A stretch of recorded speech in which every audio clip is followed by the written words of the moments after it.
unozviudza kuti handina chandingaite, handina kwandingaende, uchizvikompare nevamwe. But pano Gideon paapinda mukembi ye-enemy, it's unfortunate kuti sometimes the devil knows you more than you know yourself. Danger ndeyekuti Faro anenge anokasika kunyuma kuti pava kureva kuti pane kunyumwa kuri maari kuti pane vadiki but vakatakudzwa zvakakura naMwari. Saka samwe yechina iri muna Faro iri kumutozomva varitoziva kuti munhu watiri kudhila naye iye anozviona semudiki. Bamba munyika imwe taona misasa yaanokwanisa kuparadza. Vakaenda munyika imwe vakationa une visa racho zvinhu zvako zvaita kuAmerica. Saka kana vakuda attack vanotangira kumapassport. Iwo chinetsika so kutama na passport ndeda kutora ndinoudhaka na paSouth Africa. Zvinotozikana nzi yako aikumire kuSouth passport iwe. Munyika imwe wakatoonekwa kudzuka ngobata chinhu ichochi waenda. Saka uchaona kuti pane zviri kuonekwa munyika imwe kuti ichi ukangobata passport chete breakthrough yemhuri yenyu yatotanga zvinozikanwa. Saka ataki inotangira pamakombe. Uchida kutora passport anoti nhamba yakwana. Kusvika unosvika paunoora moyo nenyaya license inotozikanwa kuti unogona kudhiraivha mikana yacho motikari iripo. Saka zvinongotangira pakufuira kumadhiramu.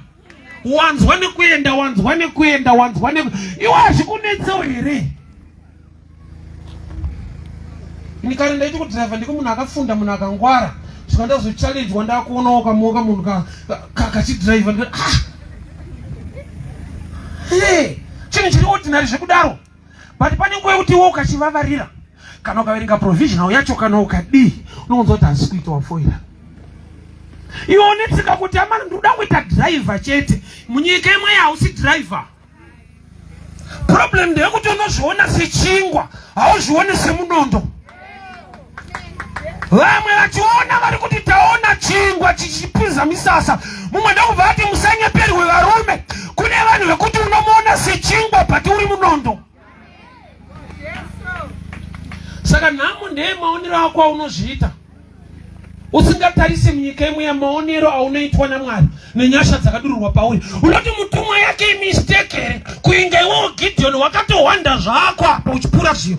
Kuinga iwewe Gideon wemba yakwaManase unoti mistake here. Itsika yavo Mwari kuti pakazvidzika pane mazita asingatiremekedzwe ipapo kana vafunga kusurungura dzenzare kwako nyasha dzinoburukira pana Gideon. Saka panotangira nyaya pakuziva kuti ndakasikwa nechikonzero. Mwari une nyasha naupenyu hwangu. Ini ndichava chain breaker kumhuri yekwangu. Zita rekwedu richatanga kule. Unofunga here vanhu pavakatsikurwa kuleadership yaGideon. Unoziva here kuti nyangwe kwaiva nemarudzi anoremekedzwa kwaIsraeri, rudzi rwakwaManase rwakatanga kupihwa respect nekuda kwekuti kuna Gideon wakwaManase abvuma kuita basa naMwari. Nokuti wakabvuma kuya pagomo kanamata Mwari, zita rekumba kwenyu richatangawo kutaurwa panoremekedzwa mumwe mazita. Iwewe ndiwe uchava chain breaker kugeneration yekwenyu. Nhamo ndeyekusaziva zvauri nekusaziva pfungwa yaMwari. Kusvika Mwari vakatrusta voice reenemy kuti ngaambonzwawo vakamumaka vatorwa. Endai kukembi yemaMidhiana usiku. Ndokusvika vanhu vachirapamura dream yemumwe munhu asiri kuziva kuti ndine dream, ndine vision yekuita zvakakura. Hakuna munhu ari ordinary. But wakaiswa musystem nemwe yechina yekuti uzvitarisire pasi wega usati warengwa zvichida utori muvengi welife yako. Pasina vanhu vakakumaka vanokurwisa, ndiwo uri kurwa neupenyu hwako hwacho. Wakapiwa mafungiro nemaonero. Une history dzaunoshanda nadzo. Gideon pari kutaura ndi kwedu kwaManase. Tisire pasi kumaridze kwaIsraeri. NdekwaManase kwaIsraeri. Denga rinoti kudii? Ndo pane nyaya. Zita rinotakura nyasha kana munhu abvuma kutsvaka Mwari. Iro rekushura murume ainzi Jabhezi akati ini ndakaripiwa namai vangu vasununguka mumarwadzo, asi handirarame marwadzo. May God enlarge my territory. Kudati wati zita rekutukwa nekushorwa, asi Mwari ndaimborangarira upenyu hwangu. Warwa naMwari ukarwa nemutumwa ukakunda, kuda kuti kune rimwe zita rinotakura ropafadzo. Remember kuti Jacob paakabva kumba kwawo aitiza mukoma wake Esau, and the very day raari kudzoka Esau was on the way to attack Jacob, but denga parakasangana naye rakamubvisa muremu yezviri kutsvagwa. Kira Mwari manje nyange wakaiparonga kuretu cheche, Moze unorarama zvakadaro. Mwari ngaakupe nyasha kuti zvaanoda chizadzikiswe muupenyu hwako. Vakaurayiwa ndo vakaurayiwa, but haungafi, uchararama kuti ugopupura kunaka kwaJehovha. Saka mwese vana vakaurawa, but Moze wakararama. Ende nyasha dzamwari dzadzinoita manje kwacho kwadeclare death sentence, ndoko akanochengetwa akanodya akakura ariko. Kurati mhando yako ngaisvike painoshandiswa naMwari kuti zvako zvisvike pakubatika. Maenemies ako ngaashamisike kuti tisu takasvita exodus yacho, tisu takachengeta Moze usvika atungamirira vanhu. So Gideon azive svika Mwari ukaona Mwari vataura newe, vaona kuti hautendi kusvika palevel yekuti Mwari vakutrasta mumwe munhu kuti akuudze ivo vachitaura newe. Vakatotaura newe vision netimu unazvo kusvika pauya munhu anokonfema zvakataura Mwari kuhope dzako, ndopanozonzwa asi kuti ichokwadi. Hakuna munhu ari ordinary. Aiwa, dai waenda munyika imwe waiona zvauri, zvaunofanirwa kuva, kwawaifanirwa kugara, zvawaifanirwa kufamba nazvo, upenyu hwawaifanirwa kurarama unorwadziwa. Nekuda kwekuti munyika imwe kune vakaenda vakandoshereketa, vakabvisa munondo vakaisa chingwa. Imba yakatorwa, stand yakatorwa, ukasiwa uchiroja, ukapiwa kamwe yake kungogutsika naso kuti maida kuti zviitirwane, kwete iwewe. Life inoda nharo ufunge inzwa. Life does not give you what you deserve, it gives you what you fight for. You must be a fighter. Why ndakuda kuti munyika imwe yamuno manipulate kwa masystems dzaifanira kunge dziri shasha ndo madofo. Zvandatarisa pasi pezuva ndikaona kuti varanda ndo vari pamabhiza, madzimambo ndo ari kufamba netsoka, zvikanzi iyi ndo hera. Ukatarisa life yako gona kuspota hera kuti naMwari wandinonamata. Soka idzi dzanyanya idzi kobhiza nderani. Handisi kutaura zvinokufita, ndiri kutaura Mwari zvaanogona kuita nelife yako. Nokuti zvimwe zvacho unogona kupedzisira wakuti anofunga riri kuudzwa vamwe. Ndiri kuudza iwewe, ndida kuti uzive zvinoda Mwari nezvaanogona kuita, kwete zvinogonekwa newe kana zvaunogona kubata nekungwara kwako. Ndiri kutaura nyasha pamusoro paGideon. Unenge uri chingwa kune vamwe, wozoona kuti uyu munondo. Tatiri chingwa kuchikoro, ndofore kuti vanhu vakatarisa vaita komana anoenda kupi munhu. Handina chandaikona svika nyasha dzauya pamusoro poupenyu hwangu, unonzwa ndichishumira kuti uyu munondo waJehovha, uyu munondo waJehovha. Kune mweya china yakabvisa munondo ikaisa chingwa, yakabvisa kuroorwa ikasiya kushandiswa, yekuti unewa unodana naye ndainzwa yekuroorwa ndonyahombe. Mutumwa ari kutaura naGideon, ari kutaura naye kuti uri murume weumhare, nyange wakawanda kudai tine mazira atinokuita munyika imwe. Type yedu kwatobva isusu, hama dzacho hadzitarisa dzitione. Ndiri kutaura zvoda kuitwa naMwari pamusoro pelife yaGideon. Iwe anoshanda newe Mwari, uri mhuri yekwaManase kudaro, Mwari unobuilda imwe favor pamusoro pelife yako, zvakuti unosvika pakuva munondo waitariswa chichingwa. Munhu aiswera akahwanda, uchatanga kuputsa even atari dzemadzibaba dzekumusha dzaitatisa kusununguka kwaupenyu hwako. Iwewe Mwari achakuita chain breaker. Mukomana anonzi Gideon haana kutanga nekurwa nemaenemies, yakatangira mumba. Ndoda kudeclare nyasha dzinotangira kwawakaberekwa. My enemies mamwe haasi panze, mamwe ari mumba, but pachikomo chino paatari yaJehovha kune zvima atari zvekumusha zvinofanirwa kuparara. Gideon haana kutanga nekurwa neMamidhiana. Bhabharo rinoti apedza kutaura nemutumwa akaenda kunoputsa maatari aBhaari anga ari within the systems of Israel. Mufunge kwatinobva kune nyaya. Kune masystems ekumhuri kwatakaberekerwa, kune nyaya dzimwe mhanda hadzisi panze, dziri mukati. Hatingatangi nekurova dzepanze, taakuda dzemumba first. Atari yese yaBhaari inoti vana ukwatete kwamaini navarorwe ndodzataakuda pachikomo chino.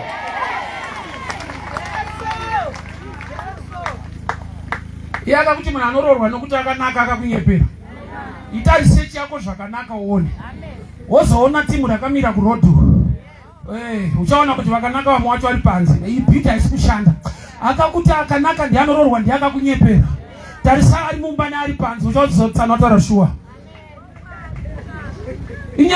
Inyasha idzo dziri pachena, nyasha chaidzo. Kune dzawakatenda zvawakaudzwa muri kwenyu kwaManase. Kwenyu kwaSinyoro, kwaTembo kune zvamakaudzana mukatenda. Mune zvamakaudzana kwaPiri, kwaBhanda.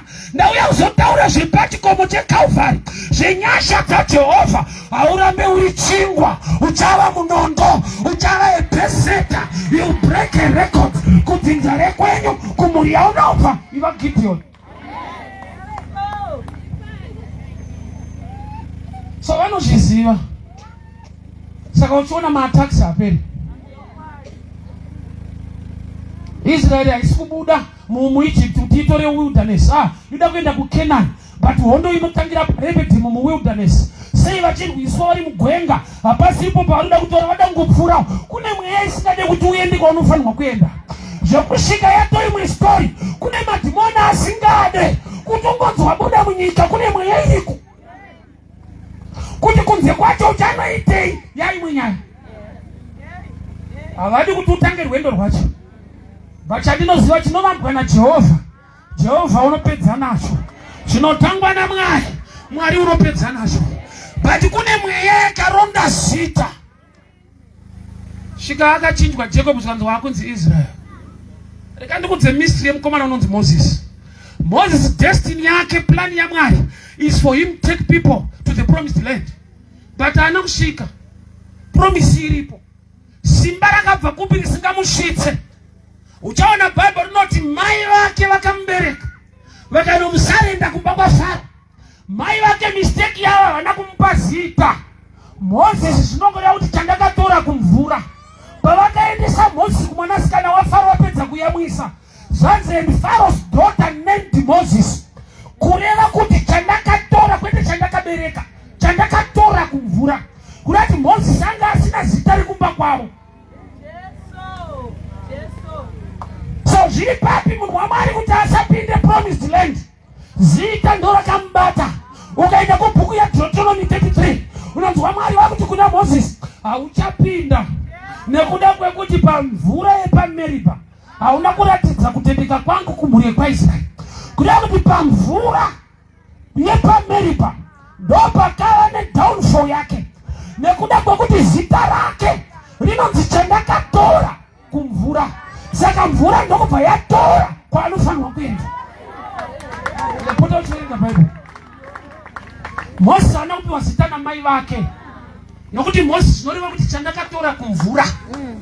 Saka chaakatorwa kumvura ndo chaakunzi Moses. Saka Moses wacho kwaanofanira kunge achisvika anokutorerwawo nemvura, nokuti zita rake rine chekuita nemvura kwete neland, which is Canaan.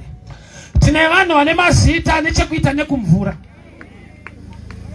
Rinenge zita rekumba but harisi rekumba.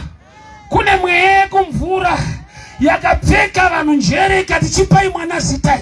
Ini ndinofungidzira kuti patinopa vana mazita ndo zvatinenge tafunga, gamba pamwe pacho ndo zvatinenge tafurirwa nemweya yechina.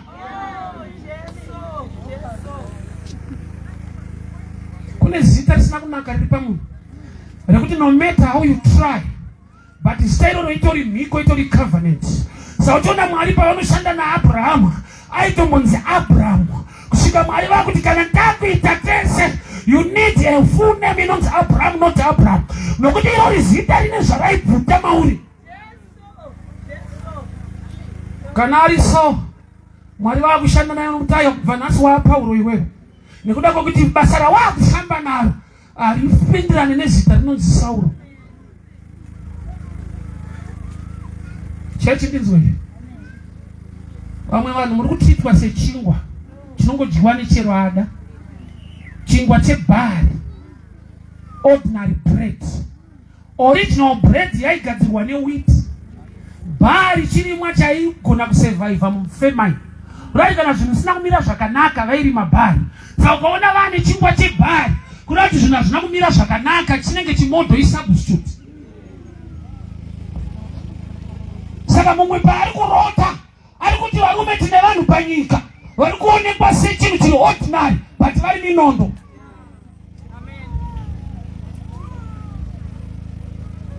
Rako zita nderako here kana nderekumba rakabva kune vamwe vedzinza rekwenyu. Zvii zvavaibata, zvii zvavaita zvaakuronda iwewe. Nokuti ukazvitiresa pane dzimwe nguva nyaya iri pazita rawakapiwa, nokuti rauinaro harisi rako, nderabamunini, nderatete, nderambuya vako. Itsika iri muvanhu yavasinganzwisise kuti kune zvinotevera. Luke chapter 1 and 2. Mwari vanoti kuna Zakaria, kana wabereka mwana ndoda kuti umupe zita rekunzi John. Musi waarida kupiwa zita John the Baptist, zvanzi vanhu vakauya kuna Eliza. Eliza awirana nababa kuti takumupara kuti John. Zvikanzi kudzinza kwenyu hakuna ane zita seiroro. Urati aida kupiwa rekunzi Zakaria futi. Ko ndiye first born ndi junior ka. Ando inonzi Zakazaka. Ndo yaida kuitwa. Baba Zakaria mwana Zaka ya Zakazaka. Sei denga rida kuti mukomana apiwe zita. Ane basa risinobvira raitwa kudzinza rekwawo. Ndiye achabhabhatidza Kristu mumvura. Ndiye achabata Mwari nemaoko achinyika mumvura. Saka task ya John the Baptist inobvira yaitwa kumusha kwavo. Saka tikamupa zita rekumusha anopotsana netask yedenga. Svika nyozi yakaburuka nezita remunhu. Kukosha kwezita kuri very powerful. To an extent yekuti munhu anobva kudenga kuzopa zita chete panyika udzokera chete. Kungoti mukamubereka momuti John bye bye. Bible rangu rinobva rati musi waakatora tablet nokuti naiye anga asisataure. Ndokubva anyora kuti John. Bible rinoti paakanyora kuti John rurimi rwakasununguka akatanga kutaura. Kune mazita anosunungura muri. So zvoreva futi kuti kune mazita anosunga zvinhu mumuri. Manje honai kandori pachitupa, honai ndora ndakatopiwa, ndatorarama naro, ndatochembera naro, rega ndikudzisikitiri panapo. Kana Jacob akanzi Israel nemutumwa panzira, kwese kwaachaenda vasi kuzomuti Israel, it's a personal revelation yaunorarama nayo. Kana vanhu vakakuti nditeta, ndimatirita, nditete, ndipatirisha, ngavadaro but ziva kuti handiko kuzita iroro. Zvinotevera zita iroro handisi kurarama mazviri. Nokuti ndine encounter yandakaita pachikomo. Mwari vakataura nyasha pamusoro pelife isidai nekuna Jacob. Mutumwa haana kuenda kumhuri kwaJacob zvikati musazomuti Jacob kamudaro. Akunzi Israel. It was a personal revelation. Saka kwese kuchatsvagwa Jacob nezvese zvinoda kurwa naJacob hazvimuwane. He is no longer Jacob but Israel. Ane mistake yaakamboita ari kumba kwawo Jacob. Baba auya kuna baba wake vachivapa zvekudya zva ndiani zvandini dangwe renyu iso. Akambozvichinja ega. Kwakuenda kundoshanda kwaLabhani. Ndobva atanga kutsotswa. Nokuti haana zita riropafadza, ane zita raakazvipa ega. Denga rikataura zita pamusoro pelife yako, there must be a change. Ndarota chingwa. Vanhu zvanotaura pamusoro pelife yako ndo zvavanofunga. Munyika imwe hausi chingwa, hausi ordinary wewe. Hausi munhu wemanga manga. Aiwa, kana vakakudaro vachashamisika neresults. Nokuti kana vakakuti ordinary uchararama life iri extraordinary. Vakakuti dofo uchararama life yeshasha. Ngavashamisike neresult nyangwe vachikushora. Bread. unaona kuti wakutarisa saona munhu ari ordinary, sina chaangaita, sina kwaanoenda. Why? Because vanotarisa kwawakaberekerwa, makuriro ako, nzvimbo yaunogara. Saka vanointerpreta maonero avo. Svika paita anopinda munyika yemweya oti varume ndapinda kunyika yemweya. Wamuri kuti chingwa hasi chingwa, wamuri kuti shiri haisi shiri, wamuri kuti rovha, wamuri kuti murambiwa hasi murambiwa, wamuri kuti murwere munyika yemweya ndaona kune utano hwake. Uchaona kuti vanhu vane maonero avo, but panoda anointerpreta munyika yemweya. Ndauya kuzointerpreta life yako. Akadzokera akanoudza vanhu kuti ndanzwa chirevo Mwari watipa kukunda. Unaziva here kuti my enemies anogona kushandiswa naMwari kukuudza nyasha dziri pauri dzausiri kuona. Ukanzaona uchiti Yesu ndiwe uchiri mupenyu, isatone zita rako, and my enemies acho hasi panze kumba kwaIsraeri.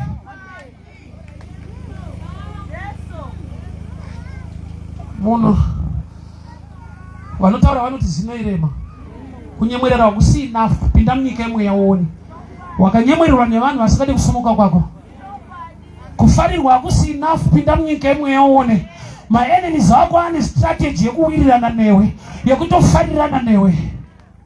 Wakaipa kana ada kuti Israeli isabude, anoshanda nanyamukuta kwete mondi. Faro haana kutuma vanhu kuti nyanyodhila ine kuuraya vanhu, yekuuraya ngari phase 2. Phase 1 ananyamukuta endai munoona pari kubatsirwa vanhu ava. Anoziva kuti munhu ane pamuviri anofarirana nanyamukuta. Kuda kuti une nhumbu yako uchivaona sonongoti kuti mamuka here gogo, onzi kari kukika here, kari kukika gogo, iwo ni strategy kuti kachapedza kukika tichakabata. So kune vanhu vanokubvunza kuti zviri kufamba here, havasi kuda kufamba kwazvo ufunge. Life yakuda kuti uve nemamwe maonero munyika yemweya, nokuti enemy yako yakaronga plan yekukunyemwerera. Ndakati mulife chimwe chinhu chaunofanirwa kutya kudiwa. Kuimba ugara unotya, but tikaenda kunyika yemweya chinhu chinonyanyotyisa kudiwa. Nokuti kana Judas akuda kuti Jesu abatwe, anoenda level yerudo yekutokisa. Wana murume akukisa murume pane nyaya. Judas afunga kuti Jesu achibatwa, akafunga iri kisi. Kumwe kudiwa ndoka unotofanirwa kutya. Kungerekana wako kudiwa zvako. Aiwa todai, aiwa tikadaro, yatikubatsire, mwana wo tiketa down miko dzake pazvinhu zvake. Aitoti vana vachateerera rudzi rwekwangu neropa rangu. Jesu tazvipira kuti tave kuno youya kwaJehovha. Kereke ndinzwe vanhu vazhinji vatinoona kunge chingwa hachisi chingwa. Pane dore breakthrough one ringodiwa chete. Munosvika pamunobvunzana kuti ndiye munhu tomuziva uyu ndiye here. Murume akaporeswa naJesu raiva bofu pana John chapter 9 adzoka anzi pakaitika debate pachechi, vamwe vachiti ndiye here kana kuti haasi. Ngaive testimony life yako, ngaive testimony life yako. Vanhu ngavasvike pavanobvunzana kuti ndiye here kana kuti mazita kufanana. Iroro zita rakashoreka, toda kutaura nyasha pamusoro paro. Iroro rekwaGidheoni rekutorwa sechingwa semunhu asina basa wemanga-manga. Saka kuti dream yacho iri very tricky, ndarota chingwa chichipaza misasa, of which chingwa hachina power iroro. Zvapachena kuti hakuna chingwa chakadaro, asi kuti kune simba raMwari riri kubheka chingwa ichi. Nokuti chingwa tinochiziva, chikakandwa pamusasa ndo chinoita mafufu. But ukaona chingwa chakupaza misasa, there is a force behind the bread. Ndiri kuda kunamata masikati anhasi, may the force of heaven, nyasha dzedenga ngadziperekedze passport yako, nyasha dzedenga ngadziperekedze marriage yako, nyasha dzedenga ngadziperekedze salary yako. Hakuna salary yakadai inovakaimba. But ukaona munhu akadai achinzi ari kuvaka imba, kune simba riri kuperekedza, kune mhepo iri kuperekedza. Hakuna chingwa. Vanoti chingwa ngavarambe vachiti chingwa, but ngavashokeke nemaresults. Vanoti house girl ngavarambe vachiti house girl, ngavashokwe nemaresults. Vanoti beofo ngavarambe vachiti beofo, ngavashokwe nezvinobatika zvichaitwa naJehovha. Kubva rini chingwa chichinzi chapazamisasa? Lofu rechingwa kupaza tende. Lofu rikakandwa patende rinoita mafufu. But itsika yaMwari kuti ruva rine kukura kwaro. Mwari vanoti kuna Moses, rova dombo.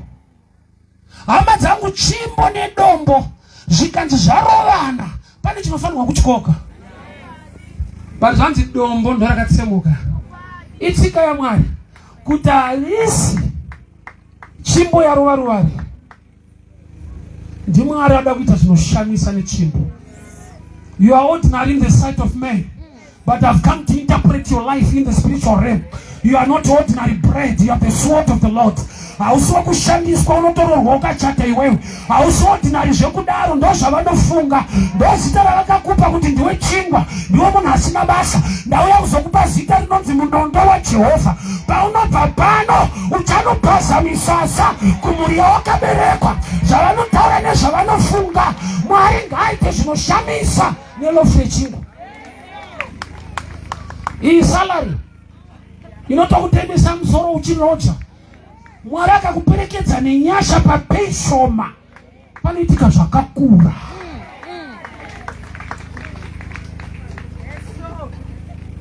Iye unoramba uchingoti chingwa chingwa, kusvika akangwara ndiyakazoti itaburitei mushinyaye. Hakuna chingwa chinodai munondo. Saka Mwari vanenge vakaisa disguise, vakazvitendera kuti zviitike. Ugare kwaunogara, uende paunoenda, utariswe matarisiro avanokuita, vachiziva havo kuti nguva ichakwana, kuti vaMidhiani vachisvika pavachabata muchiuno kudaiso, kuti akomana kubva rini. Nokuti zvanzi vanga vane makore against Israel, vanga vane nguva vachitambudza Israel. But there must come a time. May God give you the grace, for this is the hour, this is the time. May God change you from bread to a sword. Mwari ngaakubvise padofo okuita champion, ngaakubvise pamunhu akashoreka okuita anoremekedzwa, kubva pachingwa svika wamunondo. Ndamuona Mwari uyu, ndamuona achizviita, ndamuona achizviita. Kuriko kuti asingagamuchirwe, nokuti vane maziviro avanotiita. Kune kwokuti kana tasvika paepoti panozara tichigamuchidzwa maruva zvisina kubvira zvaitwa kushasha dzinotaura nezvedu. Bandakamuona Mwari, ndichiri kumuona Mwari uyu. Chingwa ichochi chingwa chinonzi useless, pale pachinoita munondo. Motaketi yemota zvadzinoita dzimba paepoti pachipereketwa anoti love, nokuti kana Jehovha vada anoita munondo.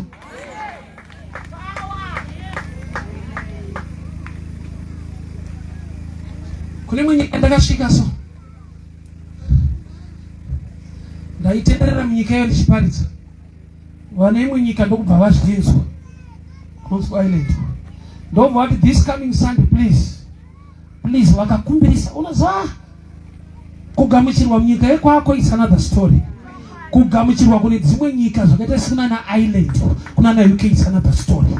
Mwari kana vafunga kuti chingwa chioparete semunondo, unogamuchirwa nemaruva kuBelfast nenyika dziri kure. Varaidi kwenyu kwavaigara vaikuona sechingwa.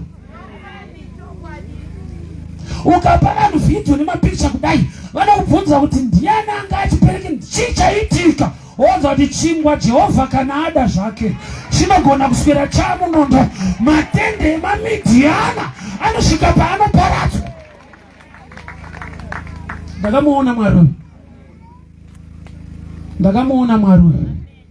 Kubva parengi kuwadzana 4 tichishumira tichikumbira bhutsu dzekupfeka, svika wakamirirwa kuBelfast kuIreland, vanhu vaine maruva, vanhu vachipururudza kugamuchira chingwa chekuwadzana chaitwa munondo munyika yeBelfast kuIreland naJehovha. Ndo maonero avaindiita, ndo matauriro avaindiita, but munyika yemweya ndakauona munondo zvaunozvibvunza kuti ndimbori chingwa kai kusei vakuita zvavakundiitira izvo kuda kuti ndo zvavaifunga ndo zvavaiona kusvika zvaintapuretwa munyika yemweya. Ndoda kunamata nevemudikani masikati anasi.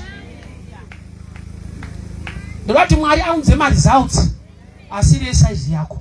Ai, iyo kana Satani achizvigona kukupa nhamo isiri size yako, Mwari anozvitadza sei kukupa blessing isiri zera rako. Ndoda kuti usumuke mudikani. There must be a turnaround. Zita rako rarangarirwa munyika yemweya. Haunzi chingwa, unonzi munondo. Kuma enemy vanotoziva kuti kuna Gideon ane munondo. Iwe uchizviona usina chinhu. Kuna vanotoziva kuti kuna Gideon ane mari dzake. Izvezvi mari yacho hauna. Vachinoita kuti vakurwise. Une nyasha dzekubata mari zhinji.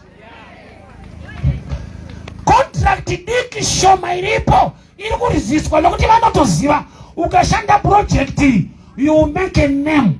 Inokokwa kune mamwe makampani. Saka havasi kufaita project diki, vari kufaita zviombe zvichaitika kana wapedza kushanda zvidiki zviripo. Sei vachikurwisa?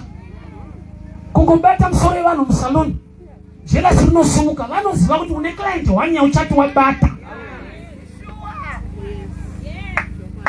Destiny yako yavhurika. Chinopa vakurwisi muzvidiki, hausi mudiki. Vaikuti chingwa vanhu kwete Jehovha, uri munondo iyo.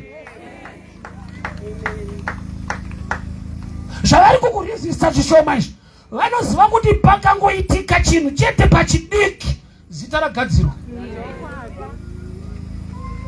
Ndakakudza last time kuti pandakaenda kuUK, murume akandidana ikoko ndandaparidza kunhamo. Kunhamo kwacho kwakatomboita noise. Nhamo ndeAnglican, mamutora kupi mufundisi. Zvaitozikana kuti haisi nyaya yenhamo iLondon. Mururega ndokudza mweya yechina inenge iri kuona kumberi uko. Ndosaka vachikutora saordinary Manase Gideon iwe. Vanotozviziva kuti project idiki but yakatakura dhombe. Saka vachitokurwisa. Unokutoti hakungodwisa zvavo, ndaingoda kamari kesadza, haisi nyaya yesadza. Pane motikari dzichatengwa kana project yapera. Kune kwauchadiwa zita rakadza musaidhi memvura kurwisa. Achienda kurudyi rwababa, achiberekerwa mudanga. Bhaibheri rangu uchaonekwa nevanoita zvikuru. Unokupa kuti handiite zvisina nebasa. Gamba ndo pane basa rawaifana kunge uchiita.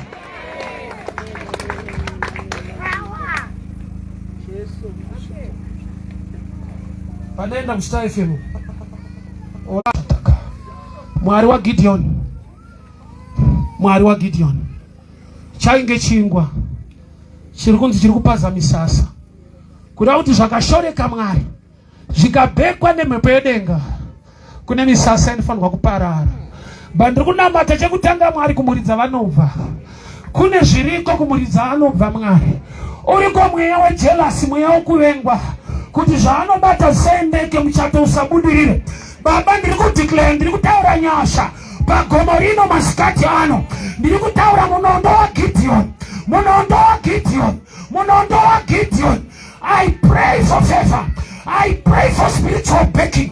In the mighty name of Jesus. In the mighty name of Jesus. Chinorwa ne visa rake. Chinorwa ne passport yake. Chinorwa ne passport yake. Takabata visa rake. Ndiri kutaura kuzarwa kwemasuo from Zimbabwe to many nations. Baba ndiri kubvisa kushorwa kuitwa chingwa ngave munondo. Yakatabo shataka. Raise your hand. Rikatabo shalika basate.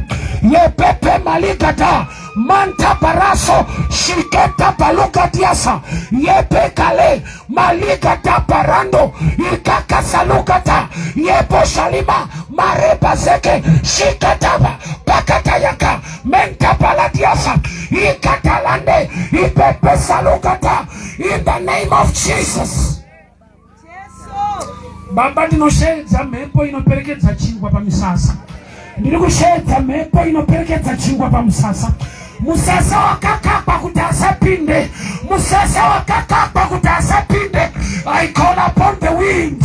I call upon the wind of God. I call upon the wind. Mhepo, mhepo, mhepo, mepo ngaifufute, mepo ngaifufute, ngaiperekeze chingwa, ngaiperekeze chingwa, ngaiperekeze chingwa. Matende ngaparare, matende usarorwa ngaparare, matende ushaiwa michato ngaparare, matende ushaiwa pekugara ngaparare. Nilikunamata Baba, nilikupikea nyasha, matende matende matende, akalakwa kuvara basa lake, kuvara mchato wake, kuvara imba yake, matende matende. May the tent break, may the tent break, may the tent break, may the tent break, may the tent break. Aya matende ngaparare, matende ngaparare, matende ngaparare, matende ngaparare. May the tents break. Yakatabosha. Mentabaladiata. Fire in the name of Jesus. Fire in the name of Jesus. Matende ngadone, matende ngadone, matende ngadone, matende ngaparare, matende, matende ngaparare, matende ngaparare. Nilikuna mata masikatano, tendera kavara, muchato, basarake, matende ngaparare. Ninotaura munondo wa Gideon, ninotaura munondo wa Gideon. Fire, fire in the name of Jesus. Fire, fire. Matende ngaparare, matende ngaparare, matende ngaparare. Pakatabosha, mela bazataka, meketalando robosiataka. I call upon the wind, I call upon the wind. Mepa fufuta, mepa fufuta, ziparakadeketero, minoriponza, rigaiskwa mohari, gaiparare. Mepa fufuta, mepa fufuta, mepa fufuta. Aya matenda, ngaparare, matende, ngaparare. May the nets begin to break, may the nets begin to break, may the nets begin to break. Ya pasataka, menta baladiasa, ibashate, malikata, manta barando. May the tents break. Ngaparare matende, ngaparare. Anoro wane upenyo wake, anoro wane visa rake. Nyikangati furwe, nyikangati furwe. Makatabosha, menta baladiasa, ibashate, malikata, masonga afurike. Niliko declare visa, niliko taura maki. Matende, matende ngaparare. The nets begin to zisikade chakanaka, mupenyo wake. The nets begin to break. Matende ngaparare, matende ngaparare, matende ngaparare, matende ngaparare, matende ngaparare, matende ngaparare. May it break. In the name of Jesus, in the name of Jesus. Ngaparare matende, ngaparare matende, ngaparare matende. Asikade chakanaka, ngaparare matende. Baba ushanisei, semenambo, ushanisei, semenambo. Kumuni wake, utizare wake, ushanisei, semenambo. Ngaparare matende, matende ngaparare, matende ngaparare. Agarakiwa, kunimitawashi wake. May the nets begin to break, may the nets begin to break.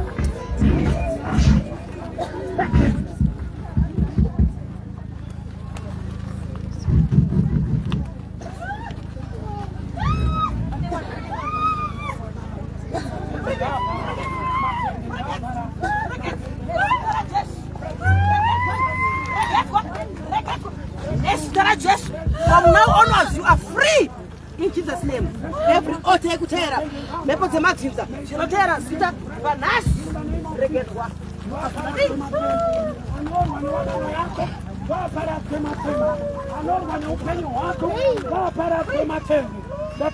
Destiny,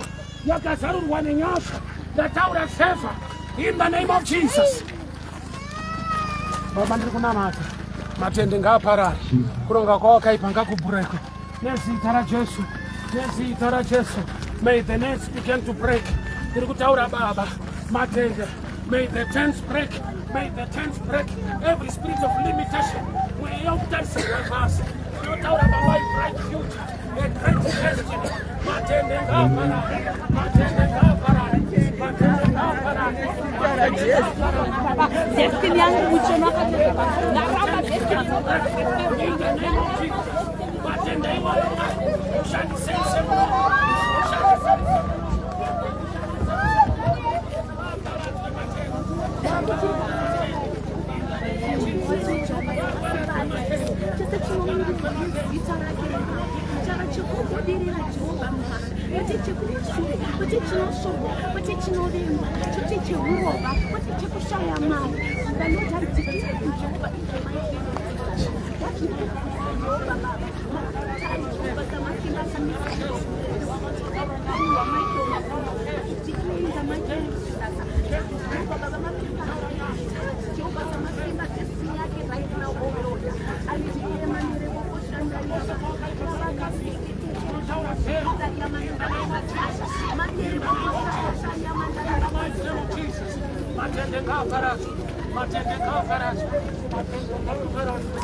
May the tents break.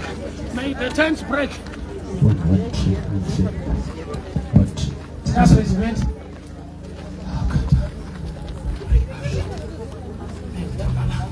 That's what it's meant. Mcheni wakatendeka mwari wamasimbosi. Ruoko rwenyu harina kupfupika. Ruoko rwenyu harina kupfupika. Ndiri kunamata pamusoro pemadocuments aya. Just raise your documents. Ndiri kunamata pamusoro pemapepa aya mwari. Iwo ega agone kuita chinhu. Asi ndiri kutaura mhepo. Mhepo. Mhepo. Mhepo yenyasha. Mhepo yefevha. Pamadocuments aya Jehovha. Papassport yeMwari. Izvakabata izvi ngazviperekedzwe nemhepo. Ngazviperekedzwe nemhepo. Ngazviunze breakthrough kumhuri yake. Ngazviunze breakthrough kubasa rake. Vana kuzvikoro. Ndataura mhepo yekubudirira. Ndataura favor. Ndataura favor. Mhepo ngaiperekedze. Every document rakasimudzwa. Mhepo ngaiperekedza. Iwaya mapictures avakabata Mwari. Vanorwara ngavaporeswe. Ndoda kunamata. Unozoera kuti haugone kuenda kunorwa nemunhu akatora murume wako. Haugone kuenda kwaari kuti unomutora. But kune mhepo yandinoziva yekuti ikaenda inoudza baba kuti dzoka ikumba. Baba ndikuda kudeclare mweya wakatora madzibaba. Ndikuda kudeclare mweya yakaparadza wanano kuti mhepo yaJehovha baba kwavari ikoko. Mhepo yaJehovha imeyechi ngairangarirwe. Mhepo yaJehovha ngaidzore baba. Ngavadzoke kumhuri nezita raJesu. Foni yako inofana kutsiva good news. Usati pekse kuwabatira foni maproblems chete. Toda kukontrola masaisai. Good news hadzingaende panext door iwe une foni. Mwari ngaatume imwe mhepo yekurangarirwa. Restoration, restoration, restoration. Rangarirwa, rangarirwa, rangarirwa. Gazhirikane zvaitika mufoni mako. I decree and I declare good news. Good news to your phones. Good news to your phone. Gamuchira nhau dzakanaka. Gamuchira basa rako ipapo. Mari ipapo. Good news to your phone. Good news to your phone. Good news in your phone. In the mighty name of Jesus. In the mighty name of Jesus. Svanzi ndaona chingwa chiri kupaza musasa. Kurati iriko misasa yekuti augone kuipaza wega. Saka vakatoikaka vachiziva kuti uri chingwa unozvaunoita. But ngavashamisike. Vakakaka misasa yekuti no marriage, no job, no visa. Katende ikako. Kari kumhuri yekwako. Katende ikako. Kakakwako against your life. Mwari waIsraeri muchene wakatendeka. Ndiri kudeclare baba. Tende ngaiparare. Tende ngaiparare. Tende ngaiparadzwe. Vana venyu ngavasunungurwe. I minister deliverance this afternoon. May God deliver you. Your name be delivered. It is he time. Raiterwa ni kudzichingwa ne kusorwa ndinorishandura maskatani. Uliwa munondo wa Jehova. Uliwa munondo wa Jehova. Achakunda vavengi vake. Vavengi varipo achaorwa. Vavengi varipo anochata. Vavengi varipo visa rinobatika. Vavengi varipo basa rinowanikwa. Nezita la Yesu. Yabashata kayada. Menta baladia sakota bahi. Riba jadeke maliga dayaso. Shiketa kula baya. Riba jadeke maliga da. Manta baraso liba shaya. Menta kazuga daya bariga da kosa. Iba shade melaba sikata. Ipepe shaluga diasa koba shaya. Lera kazada ligata. Niketa kula basade. Bati como chino Jehova. Bati como chino Jehova. Na parine testimony. Kudiri koteni. Randana shikara parara. Kudiri koteni. For it's not by might or by power, but by the Spirit of the Lord. It's not by might or by power, but by the Spirit of God.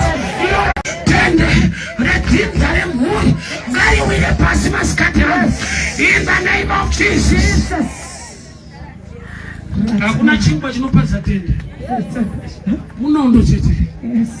It is the sword of the Lord.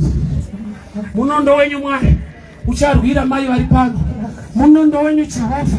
Nokuti vauya pachikomo nekutenda. Atari ya Jehova ngaitaure on their behalf.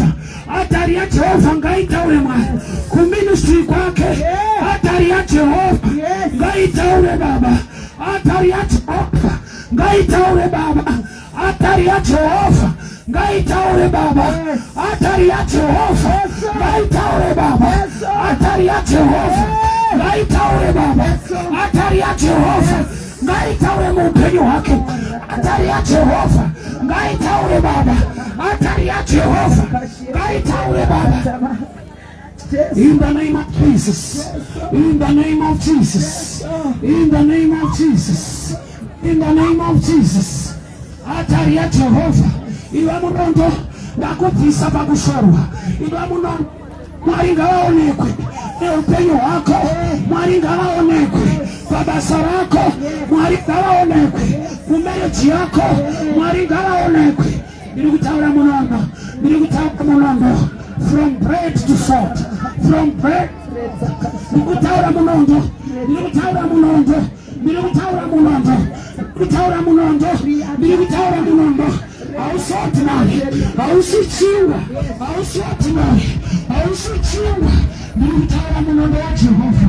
May God use you to break the tension, to break a new ground. May your name be uplifted for the glory of His name. Good evening. Ausotnai. Ausichiwa. Mwaringa wa Jratiti. Iwa Gideon. Kumbulie kwako. Iwa munondo wa Jehova. In the name of Jesus. Lord, raise your hand and make that prayer. Father, I declare. Ule munondo shandurai kusorwa kule kulemekedzwa kutarisirwa pasi kule kusimudzirwa. Baba, ndinokudziklera nyika dzakaramba kuti vashike mavhiza akaramba kudhindwa. Ndakutaura pamusoro pepasipoti yake. Ngauye munondo paichatariswa Mwari. Ndakubvisa zita rinoteverwa nezvi